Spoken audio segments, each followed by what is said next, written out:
হযরত আয়েশা সিদ্দিকাকে আমার নবীজি বিবি আজওয়াজে মুতাহারাত, আমার নবীর বিবি না? হযরত আয়েশা সিদ্দিকা কথা বলেন না স্যার? হযরত আয়েশা সিদ্দিকা আমার নবীজির বিবি, উনি হলেন উম্মুহাতুল মুমিনিন। মানে কি উম্মুহাতুল মুমিনিন? মানে মুমিনদের মা। আমার নবীজির বিবি, নবীজির বিবি হযরত আয়েশা সিদ্দিকা, এটা কোরআনের কথা। আন নবিয়্যু আওলা বিল মুমিনিনা বিআনফুসিহিম ওয়া আজওয়াজু উম্মুহাত। আমার আল্লাহ বলেন নবীকে ভালোবাসো তোমার আত্মার চেয়ে, এবং তার বিবিগণ তোমাদের হলো মা। উম্মুহাত ওয়া আজওয়াজুহুম উম্মুহাতুল মুমিনিন, মুমিনদের মা নবীজির বিবি। তাহলে হযরত আয়েশা সিদ্দিকা যদি আমাদের মা হয়, তাহলে দয়াল নবী আমাদেরকে এবার বলেন, দয়াল নবী আমাদের আধ্যাত্মিক বাবা। হযরত আয়েশা সিদ্দিকা উনি উম্মুহাতুল মুমিনিন, মুমিনদের মা, আর নবীজি হলেন আমাদের আধ্যাত্মিক বাবা। আর ইব্রাহিম আলাইহিস সালাম হলেন আমাদের ধর্মীয় বাবা, আদম আলাইহিস সালাম হলেন আমাদের আদি বাবা, আর আপন মান মুর্শিদ কেবলা হলেন তরিকতের বাবা, আর সলিমতি কলিমতি এরা হলো জন্মদাতা বাবা। ঠিক। আবার খবর জানো না মুফতি পীরের বাবা কলিমের কাছে ফতোয়া মারা কিতাব পড়। আশরাফ আলী খান রাহমাতুল্লাহ হাদিসের সহিহ হাদিসের দিকতে তাসব দেখো ওই কিতাবে লেগেছে আপন আপন মুর্শিদকে তরিকতের বাবা বলা যাবে যাবে যাবে যাবে যাবে। ঠিক। পীরের বাবা কয়, ছেলেকে বাবা, মা কয় বাবা। এই তুমি আদমকে কি বলো? আদমকে তুমিও বাবা কও, তোমার ছেলে আদি বাবা কি বলেন? তোমার মায়ের আদি বাবা, তোমার শ্বশুর আদি বাবা, তোমার শরীর আদি বাবা, তোমার সানার আদি বাবা, তোমার দাদার আদি বাবা, তোমার নানার আদি বাবা, তোমার মামার শ্বশুর আদি বাবা, তোমার খালার আদি বাবা। ওখানে মর্তিকে বাবা কও, এখানে তোমার নাজায়েজ হয় না। ওই দিন উনি যদি আমার পড়ে, উনি আমারও স্যার, আমার মেয়ে যদি পড়ে আমার মেয়েরও স্যার, আমার নাতি পড়ালে আমার নাতিরও স্যার, আমার বাবাকে পড়ালে আমার বাবারও স্যার। কথা বলেন না কেন? তাই সে যার কাছে মুরিদ হবে সে তাকে তরিকতের বাবা বলা যাবে। একটা বাবার কয়টা অর্থ? এ বাংলাদেশ ডিকশনারি দাও, একটা বাবার 21টা অর্থ হয়। ডিকশনারি করো না মৌলবি, খালি ফটো মারো। আরবি ডিকশনারি 3টা আমার কাছে আছে, উর্দু একটা আছে, ফার্সি একটা আছে, বাংলা একটা আছে, ইংরেজি 3টি আছে। কারণ এগুলো দেখতে হয়। জোরে বলেন কথা ঠিক কি না? রাত্রে যেদিন আমি থাকি সারা রাত আমি ঘুমাই না, শুধু কিতাব দেখি, কিতাব দেখে দেখে এইগুলো আমাকে লিখতে হয়েছে। এত দেখেছি আমি কে কার কাছে মরি। জোরে জোরে কোন সুবহানাল্লাহ। কে কার কাছে মরি। দেখেন হযরত আয়েশা সিদ্দিকা শিরক করলেন। এইবার আসেন হাদিস মিশকাতুল মাসাবির ভিতরে হাদিস কেন আছে দেখেন, আমি আপনাদের কাছে বলি। একটু দরুদ শরীফ পড়েন। আল্লাহুম্মা সাল্লি আলা সাইয়্যিদিনা মাওলানা মুহাম্মদ ওয়া আলা আলি সাইয়্যিদিনা মাওলানা মুহাম্মদ। আমার নবীজি বিদায়ের পরে গভীর মনোযোগ দিয়ে জাকির ভাই শুনবেন। আমার নবীজি বিদায়ের পরে মদিনায় 3 বছর বৃষ্টি হয় না। কয় বছর? জোরে বলেন কয় বছর? 3 বছর। সাহাবী রাদিয়াল্লাহু তাআলা আনহুম ওরা চিন্তা করলেন যে আমার নবীজি যদি হায়াতে থাকতেন তাহলে আমরা নবীজির কাছে যা আরজি দিতাম। নবীজি তো নাই, যাব কার কাছে? ওরা গেল সবাই হযরত আয়েশা সিদ্দিকের কাছে। সুবহানাল্লাহ। ওয়ান আবি যাওজাইন ক্বালা কুরিতু আহলাল মদিনাতে কাতান শাদীদান ফাশাকাউ ইলাল আয়েশা। হযরত আয়েশা সিদ্দিকার কাছে সকলে গেলেন। আয়েশা সিদ্দিকার কাছে যে বলছেন উম্মুহাতুল মুমিনিন 3 বছর হলো মদিনায় বৃষ্টি হয় না, ফসল তো নষ্ট হয়ে গেল, খেজুরের গুটিগুলো ঝরে ঝরে পড়ে, রাস্তায় হাঁটতে পারি না, সমস্ত ফসল ধীরে ধীরে মরে যাচ্ছে, আমাদের বৃষ্টির ব্যবস্থা করেন। জোরে জোরে কন্যা সুবহানাল্লাহ। হযরত আয়েশা সিদ্দিকার বলা উচিত কি ছিল তখন? হযরত আয়েশাকে যখন বললেন আমাদের জন্য বৃষ্টির ব্যবস্থা করেন, তখন হযরত আয়েশার বলা উচিত ছিল আল্লাহর কাছে দোয়া করেন যেন বৃষ্টি হয়। জোরে জোরে কোন কথা ঠিক কি না? বলা দরকার ছিল কি আল্লাহর কাছে দোয়া করেন। আয়েশা কি বললেন দেখেন, আয়েশা শিরক করে ফেলা দিল। কি শিরক? আয়েশা বলেন ফাকালাত উনজুরু কবরান নবী তোমাদের জন্য বৃষ্টির দরকার হয়, আমার নবী রওজার কাছে যায়, বলো নবীকে জোরে জোরে কন্যা সুবহানাল্লাহ। বলতে বলেন কাকে? জোরে বলেন, বলতে বলেন কাকে? নবী কি হাতে আছে? না, নবী তো রওজায় বিদায় গেছে। শরীয়তের দৃষ্টিতে তিনি নাই, আসাদের দৃষ্টিতে, কিতাবের দৃষ্টিতে তিনি জিন্দা নবী। সুবহানাল্লাহ। ওরে প্রেম যদি করবি রে মন, জোরে জোরে কন্যা মারহাবা। ওরে প্রেম যদি করবি রে মন, ওরে সব ছেড়ে চল মদিনায়, ওরে সব ছেড়ে চল মদিনায়, মদিনায়। ও আমার জিন্দা নবী যেই দেশে ঘুমায়, ও আমার দয়াল নবী যেই দেশে ঘুমায়। ওরে দেখলে সবই পাগল হবি, ওরে কাঁদবি বসি নিরালায়, ওরে কাঁদবি বসি নিরালায়, নিরালায়।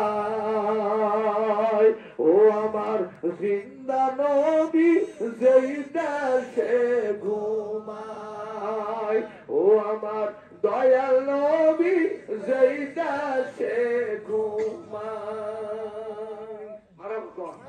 ইমাম মালিক রাহমাতুল্লাহ জীবনে কোনদিন নবীজির নাম বিনা ওযুতে নেন নাই। উনি 4 লক্ষ হাদিসের হাফেজ ছিলেন। আল্লামা মাওলানা ওই জালালউদ্দিন সুয়ুতী রহমাতুল্লাহ 11 লক্ষ হাদিসের হাফেজ ছিলেন। উনি দুনিয়াতে কোনদিন নবীজির নাম মোবারক উনি বিনা ওযুতে নেন নাই। তারপরে তাফসীরে কাবীর লিখলেন আল্লামা ফখরুদ্দিন রাজি রহমাতুল্লাহ, উনি আল্লাহর একজন ওলি ছিলেন। উনি যখন ওযু করতেন হাতের থেকে পানিগুলো টপকে টপকে পড়তো, উনি দেখতেন পানির সঙ্গে গোনাগুলো ঝরে ঝরে পড়তেছে। সুবহানাল্লাহ। আমার নবীজি একদিন ওযু করতে তার এক নাতি তার কাছে গেল, আমার নবীজি কুলি করে তার মুখে পানি দিলেন। 8 বছর বয়সে আমার নবীজি তখন তার রুমালটা দিয়ে তার মুখটা মুছে দিলেন। হাদিসে লেখছে ওনার নাম হলো মাহমুদ ইবনে রবি। ওই ছেলে মৃত্যু পর্যন্ত তার চেহারা মোবারক যুবকের মতোই ছিল। আমার নবীজি মুখের পানি কার পড়ার কারণে তার মুখের চেহারা কোনোদিন পরিবর্তন। হযরত আয়েশা সিদ্দিকা বললেন, তোমাদের যদি বৃষ্টির দরকার হয় তোমরা নবী রওজার কাছে যাও। বলো সুবহানাল্লাহ। মরা নবীজির কাছে বলে লাভ কি? কথা বলেন না কেন? আমার নবী জিন্দা না মরা? জোরে বলেন, জিন্দা না মৃত্যু? আমার নবী জিন্দা। মারহাবা। আমার নবী জিন্দা।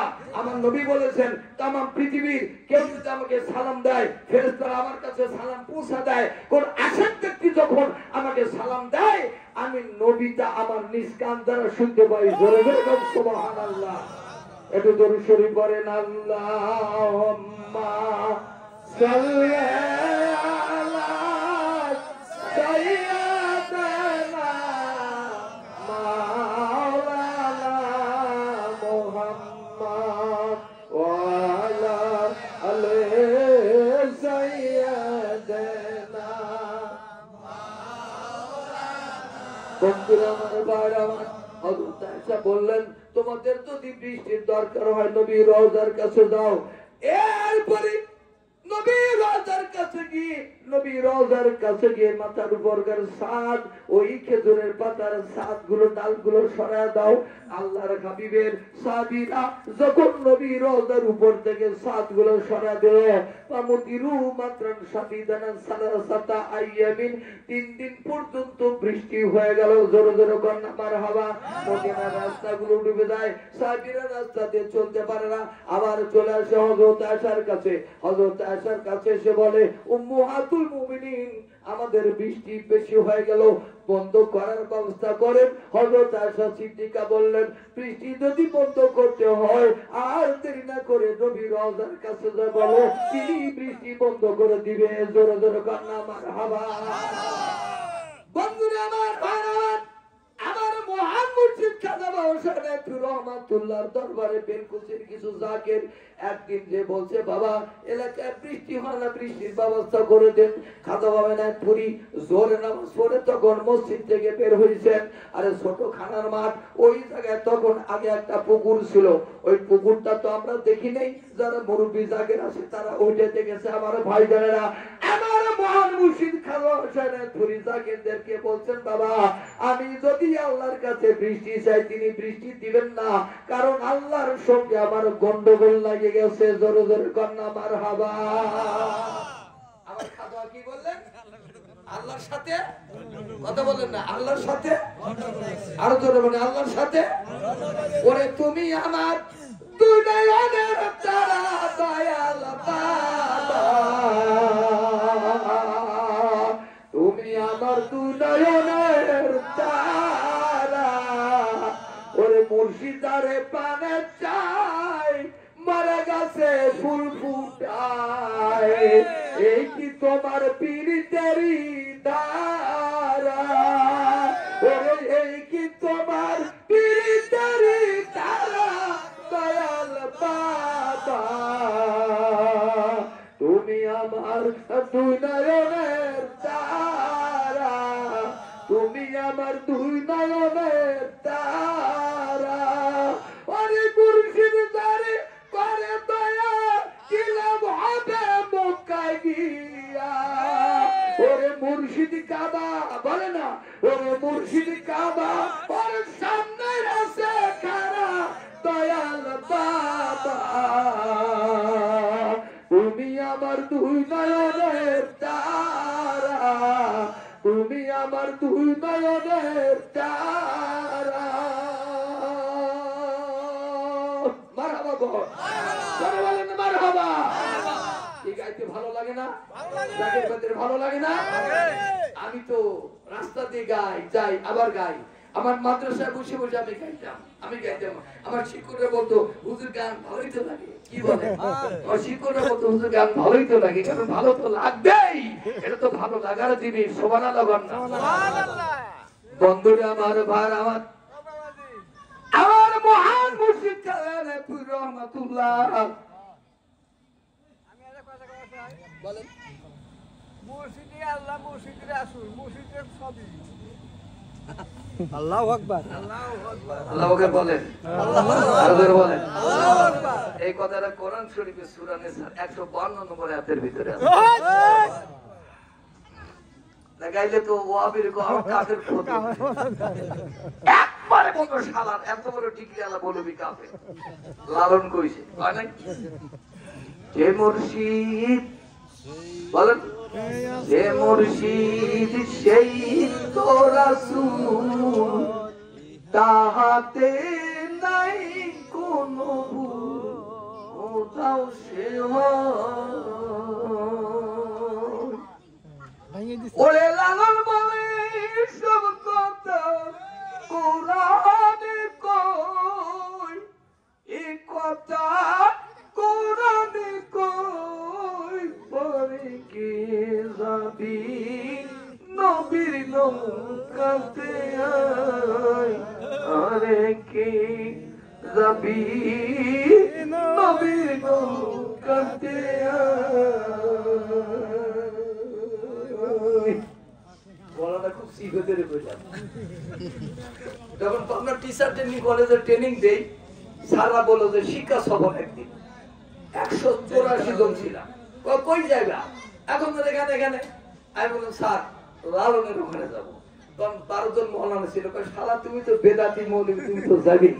আমাকে বলতো চল লালনের, কবুল হয়ে গেল। যাইতে লাগলাম, আমার বামের পাশে পড়ছে রূপপুর দাখিল মাদ্রাসার সুপারিনটেন্ডেন্ট, ওখানে যা ওই টোল দিতে হয়, ওখানে যা। তে গাড়ি ঠেকালো, তাই বললাম যে এখানে গাড়ি ঠেকালো কে? তখন আমার মৌলানার পাশে বসে বলছে ওই যে আপনার লালনের সেতু, এই কথা বলতে। লালনের সেতু মানে গাড়িতে লালনের সেতু। ও এটা আমি তো জানি, কত গেছি যশোর মাহফিলে। তারপরে বললাম চাচা এখান থেকে লালনের আঁকড়া কত দূর? বললো প্রায় 30 কিলো। আর আপনার মাদ্রাসা সামনে 2 কিলো। বললাম 2 কিলো দূরে আপনার মাদ্রাসা? আপনি একটা টাইটেল পাস মৌলানা, এই 2 কিলোমিটার দূরে আপনার মাদ্রাসা, এই ব্রিজটা আপনার নামে হইল না, আর 30 মাইল ধরে লালনের হইল, আপনি কি কাটেন? এইগুলো আর কথা, আর কথা নেই। কথা আছে? বলে কথা আছে। যারা বলে অরিদের বলে, আরে আন্তর্জাতিক বিমানবন্দর শাহজালাল রহমতুল্লাহ, ঠিক কাকে বলেন না মা? শাহজালালের বাংলাদেশ, শাহপরানের বাংলাদেশ, তাদের বস্তে রহম করো আল্লাহ, রহম করো আল্লাহ। ওরে শেখ ফরিদের বাংলাদেশ আর খানজাহানের বাংলাদেশ, ওরা তাদের বস্তি রহম করো আল্লাহ, রহম করো আল্লাহ। মারাবা গন্না যখন সুনামি হলো, সুনামি ওই যে ইন্দোনেশিয়া দেখছে বাংলাদেশের টেলিভিশনে খালি গাইতেছে, একবারে কইলো না ওরে মুজিবুর রহমানের বাংলাদেশ, ওই তারেক জানোয়ারের বাংলাদেশ, ওরে আমির হারামজাদার বাংলাদেশ, একবারে কইলো না। ঠিক কিনা কও? 40 মিনিট ওয়াশ করে 1 লক্ষ টাকা নাও, কোন কেতাবে পাইছো? কথা বলেন না কে? 1 ঘন্টা ওয়াশ করে 1 লক্ষ টাকা নাও, এরা কোন কেতাবে পাইছো? এটা বেদান্ত, এটা হারাম না। আর আমরা তরিকতে বলে আমরা কন্টাক্ট করিয়া আমরা ওলির দরবারে যাই, হয় তার মধ্যে বরকত থাকে। চিৎকারতে বলে না সুবহানাল্লাহ।